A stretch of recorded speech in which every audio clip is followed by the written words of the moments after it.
welcome to Art Appreciation Week 4. We're already at our topic, Contents of Art, Iconography. So our topic for week 4 is Contents of Art and Iconography. So for this week, we will describe different categories of figurative and or abstract art. We will also relate the meaning of non-representational art, its goals and its specific expressions, and also define iconography and interpret or perform an iconographical analysis of an image. So we have here types of content. So on week 3, we had discussed what is content all about, and content in art takes the form of portraits, landscapes, still life, genre art, and narrative art. So key points for this one, for content. Content in a work of art refers to what is being depicted and might be helpful in deriving a basic meaning. It appears also in the visual arts in several forms, and all of which may be figurative, realistic, or abstract, or distorted as well. Among them are portraits, landscapes, still lifes, genre art, and narrative art. So portraits represents the likeness of a person and can include a study of a sitter's mood or personality. It is also landscapes depict natural scenery such as mountains, valleys, trees, rivers, and forests, especially where the main subject is a white view. And a still life is a work of art depicting mostly inanimate subject matter, typically commonplace objects that may be either unnatural or man-made. And genre art involves the pictorial representation in any various media of scenes or events from everyday life, whereas narrative art tells a story that may be real or imagined. So that is for our key points. So to further discuss our content, I will show you a video discussion. So let's see. Yung ginagawa ko na lang, GC, nagsasearch ako sa YouTube. Kunyari, different forms of art. Tapos sinahayaan ko nang mag-play. Tulad ngayon, ito. May art, ano ba kayo? Appreciation na subject. Oh? Kasi nga multimedia kayo. Sige, wait lang. To subject and content of art.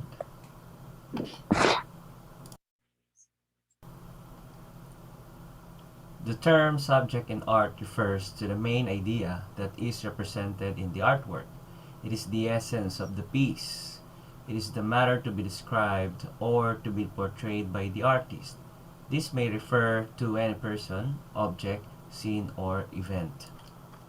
In the case of this painting, Mona Lisa by Leonardo da Vinci, Mona Lisa is the subject of art. Why? Because Mona Lisa is the literal visible image in the art. So, paano ba natin nalalaman kung ano yung subject of art? So, here are the questions. To determine subject matter in a particular piece of art, ask yourself, number 1, what is actually depicted in this art? Ano nga ba ang pinapakita ng isang artwork? That is the subject of art. Secondly, what is the artist trying to express to the world? Ano ang gusto nitong iparamdam? Thirdly, what is his or her message? Ano yung mensahe? That is the subject of art. And the last, and how are they conveying that message? Paano na ipadadala ang mensahe? There are two kinds of arts as to the subject. Number 1 is the representational or objective art. So, it depicts objects that are commonly recognized by most people. Sabi nga ng iba, common sense. Makikita mo kaagad kung ano yung nasa picture or in a artwork. It attempts to copy what is real or portray the subject as it is. Kung ano yung nakikita mo, yun ang subject of art that is obviously can be identified easily, like in the picture here. And it also uses form and are concerned with what is to be depicted. Gumagamit ito ng form na madaling maunawaan. Secondly, we have the non-representational or the non-objective art. Without any reference or recognizable objects, hindi siya kaagad nauunawaan. Abstract does not represent real objects. Di kagaya nung una na may nire-represent siyang object in the real world, this time there is none. It uses content rather than form and is concerned with how the artwork is depicted, not what. Just like what's in this picture. Paano ba pumipili ang artist ng kanyang subject of art? 1. Everything under the sun is raw material for the artist to draw his subject. 2. The artist's choice of subject is usually affected by his medium. 3. The piece of art depends largely upon the time in which he lived. In our present time, kahit anong makita mo nowadays ay pwedeng maging subject of art. Pwedeng ito ay technology or nature, or it depends on the medium you are going to use in your artwork. So here are the sources of subject of art. Number 1 is nature. Number 2 is history. 3 is Greek and Roman mythology. 4 is religion. And 5 is sacred oriental texts. Subject of art may be a landscape, a seascape, or cityscape as you can see in the picture. It can be a still life, which is an inanimate object arranged in indoor setting. It could be animals. It could be portraits, that is a realistic likeness of a person. It includes the attire and the accessories, which are very expressive. It could also be a figure, which could be nude or cloth. Among the Greeks, physical beauty was the symbol of moral and spiritual perfection. Everyday life is also could be a subject of art. Life around the artist or the actual setting. History and legends could also be subject of art. History consists of verifiable facts, while legends are unverifiable but they have been accepted as true, like this in the picture Manananggal. The subject could also include religion and mythology. Religions and mythology use art to preach and to teach their beliefs and practices. Our dreams and our fantasies could also be used as the subject of art, like this one in the picture, becoming a pirate. What are the ways of presenting the subject? 1. We have the realism. This often refers to the artistic movement that began in France in the 1850s.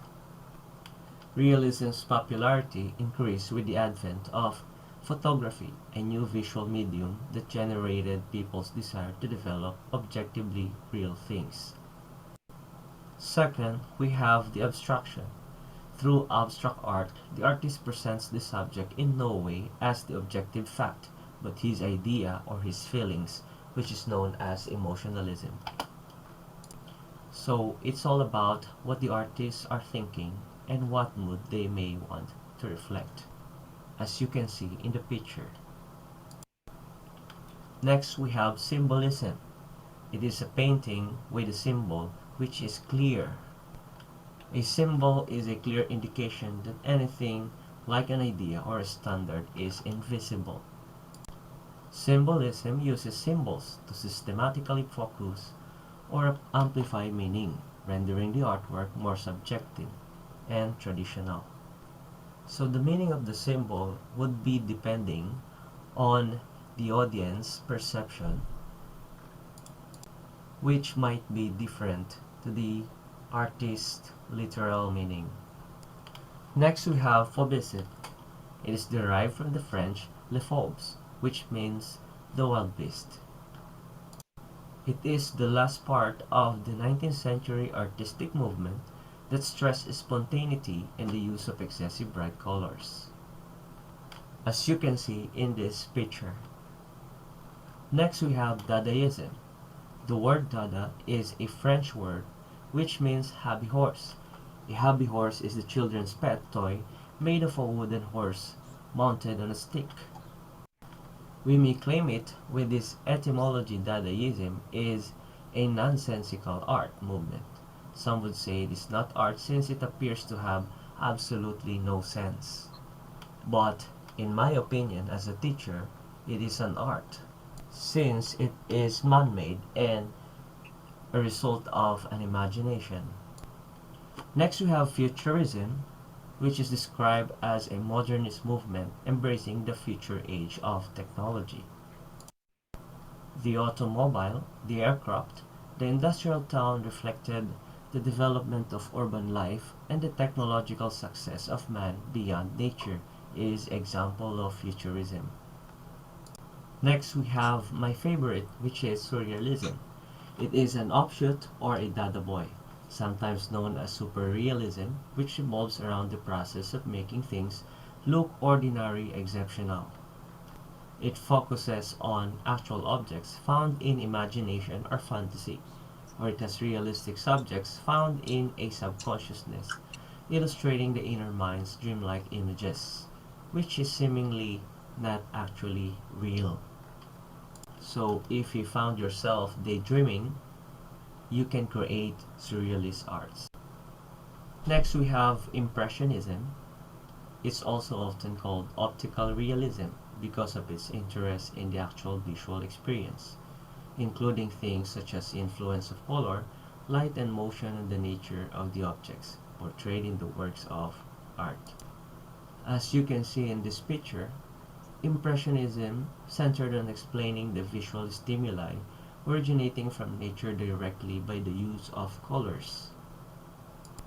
There are actually movements in this painting. We are actually done with the subject of art. Let's move on to the content of art. Content of art is the meaning, the message, or feeling imparted by a work of art. This is the actual content of the artwork. Ano yung nilalaman at meaning ng mismong artwork. It is the mass of ideas associated with each artwork and communicated through the following. 1. Art's imagery. 2. The symbolic meaning. 3. Its surroundings where it is used or displayed. 4. The customs, beliefs, and values of the culture that uses it. And 5. Writings that help explain the work. So there are 3 levels of meaning according to Cleaver, 1966. Number 1, it is the factual meaning, which is the literal statement or the narrative content in the work, which can be directly understood because the objects presented are easily recognized. The meaning of an artwork is factual kapag ito ay madaling ma-recognize because it has a literal meaning. What you see is what you get. Next, we have this conventional meaning, which is the special meaning that a certain object or color has for a particular culture or a group of people. An example of conventional meaning of a painting is whenever you see red in a certain painting, it could be identified as love or a war. That's the conventional meaning. Next, we have the subjective meaning, which is any personal meaning consciously or unconsciously conveyed by the artist using the private symbolism which stems from his own associations of certain objects, actions, or colors from past experiences. So in this meaning, it is mostly coming from the artist, while the conventional meaning includes the perception of the audience or kung sino yung tumitingin ng mismong artwork. Depende sa symbols na alam niya at na-recognize niya. On the other hand, we have the subjective meaning, which is identified based on the ideas of the artist. There are times that the subjective meaning of an artwork is different from the conventional meaning of the artwork. So, all we need to do is to ask the artist. So that's it for today. Thank you so much for So that is for our content of art.